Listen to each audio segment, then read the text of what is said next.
Vinny Production. අන්න එහෙමනේ බං ඒක වෙන්නේ. දැන් මෙහෙමයි. අපේ උඹත් කාලා ආරලා මේ බලපංකො මේ බඩවල් ඈ එන්න ගැතයිනේ බං. දැන් චීන්නු එහෙම නෑ බං. චීන්නු උන් මචං ගාන්ට පෝෂදායී ආහාර කාලා උන් බලන්න ස්ලිම් එකේ ඉන්නවනේ බං. මේ චීනු මොනවද කන්නේ? දැන් චීන්නු කන්නේ බං පත්තෑය, ගෝනුස්සා, ගොළු බෙල්ල, ගැරන්ඩියා අන්න ආහාරනේ. ඒවා පෝෂදායීද? මූම මගුලක් නේ අහන්නේ බං.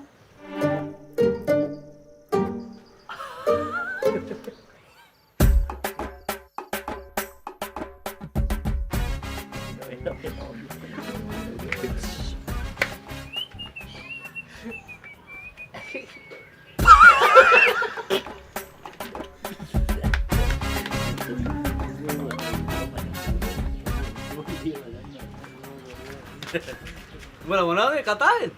නෑ මේ අපි කතා වුණේ අයියේ මෙන්න මේ ඉස්සරහා මගේ අයිඩියා එකක් තියෙනවා තට්ටු 3ක් ගාලා කෙලින්ම තට්ටු 3 කෑම කඩයක් දානවා කෙලින්ම චීන පිවිතුරු චීනනේ පෝෂදායි චීන කෑම තමයි දෙන්නේ අයියේ. ඉතින් දන්නවනේ ජනක දෙයක් කිව්වොත් කෙලින්ම සුපිරි පරිදිරෙන්න දෙනවා.